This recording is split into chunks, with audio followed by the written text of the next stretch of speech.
Selamat datang kembali di pembahasan kita. Nah, Anda udah berbagi materi yang menarik banget nih. Semacam renungan ya, dari file Jika Mau Hadiah Keselamatan dari Kristus, ketahuilah hal ini. Judulnya aja udah bikin penasaran ya, tentang panggilan Kristiani buat kutipannya, ikut menderita sebagai prajurit Kristus. Iya, betul. Konsep yang cukup dalam sebetulnya. Oke, jadi misi kita kali ini kita coba pahami bareng-bareng ya, apa sih artinya panggilan ini? Maksudnya dalam konteks iman kita sehari-hari, gitu. Kita bakal pakai analogi Alkitab dan pemikiran teologis dari sumber ini. Siap ya? Mari kita bedah. Siap, mari. Nah, sumber Anda ini kan langsung nunjuk ke 2 Timotius ya, Ya, ayat betul. 2 pasal 3 dan 4. Betul. 2 Timotius 2 ayat 3-4. Yang bunyinya, ikutlah menderita sebagai seorang prajurit yang baik dari Kristus Yesus. Tapi tanpa kompromi, fokus ke tugas bukan malah pikirin enaknya diri sendiri. Persis. Kayak prajurit katanya, yang nggak sibuk sama urusannya sendiri biar komandannya seneng. Gimana nih kita memaknai analogi ini dalam hidup kita? Kan kita bukan prajurit beneran ya. Hehe, iya benar. Tapi yang menarik di sini itu bukan soal perangnya secara fisik ya, tapi sikap mentalnya itu loh. Disiplin sama kesetiaan total. Sumber Anda kan pakai analogi dari Rasul Paulus yang menurut saya kuat banget. Yang mana tuh? Yang 3 itu, prajurit yang fokus sama perintah komandan, terus atlet yang tandingnya serius sesuai aturan biar dapat mahkota, sama petani yang mesti kerja keras dulu baru bisa nikmatin hasilnya. Oke. Jadi ini bukan soal sengaja cari-cari penderitaan gitu ya, bukan. Tapi lebih ke soal ketahanan. Kesiapan mental sama spiritual kita pas lagi ngadepin medan perang kehidupan yang seringnya kan nggak enak ya keluar dari zona nyaman kita. Jadi ini semacam latihan tempur iman gitu ya? Bisa dibilang gitu, proses pelatihan lah. Oke, jadi bukan sekedar pasif nahan derita, tapi ada elemen persiapan aktif ya. Nah, kalau latihannya seberat itu kedengarannya, apa dong yang bikin orang mau jalanin? Motivasi di baliknya apa? Kata sumber Anda gimana? Motivasi utamanya nih, kalau ngutip Paulus lagi dari sumber Anda, itu ya demi Injil bisa tersebar luas, dan juga supaya orang lain bisa ikut dapat keselamatan. Wah, itu Jadi perspektifnya tuh geser banget. Bukan soal aku menderita, tapi kesulitan pribadi ini dilihat dari kacamata tujuan ilahi yang jauh lebih gede. Ada keyakinan dasarnya gini, firman Allah itu nggak bisa dibelenggu gitu. Dan keselamatan itu sendiri ya murni anugerah, bukan upah kita udah menderita. luar biasa ya fokusnya. Sangat keluar, bukan ke diri sendiri. Oke, kalau kita lihat gambaran besarnya nih, gimana sumber Anda menempatkan penderitaan ini secara rohani? Posisinya di mana gitu?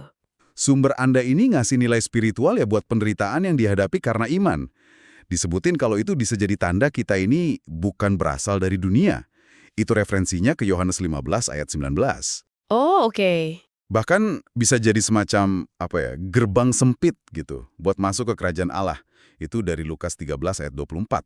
Terus ada juga pemikiran yang dalam banget kalau kita itu dipanggil buat ikut ngerasain sebagian dari apa yang Kristus alami. Ngikutin jejaknya lah. Itu di 1 Petrus 2 ayat 21. Jadi ini bukan sekedar beban ya, tapi ada kaitannya sama identitas kita, sama tujuan akhir kita juga ya. Ini mulai kerasa agak berat nih diskusinya. Nah, gimana caranya ini bisa diterapin secara nyata? Kan gampang diomongin ya, tapi prakteknya gimana? Sumber Anda nyebutin beberapa hal kayak menyangkal diri dan pikul salib, terus sabar sama orang lain, hidup benar dan rendah hati. Betul. Bahkan ada istilah yang agak unik ya, bersahabat dengan penderitaan sebagai latihan. Ini gimana maksudnya nih? Kedengarannya agak sulit diterima buat sebagian orang mungkin. Iya, istilah itu memang provokatif ya. Terus ada juga kutipan soal menyalipkan daging dengan segala hawa nafsu dan keinginannya dari Galatia 5:24. Itu maksudnya apa sih secara praktis? Oke, soal menyalipkan daging itu, intinya sih panggilan buat secara sadar, secara aktif kita ngelawan dorongan egois kita.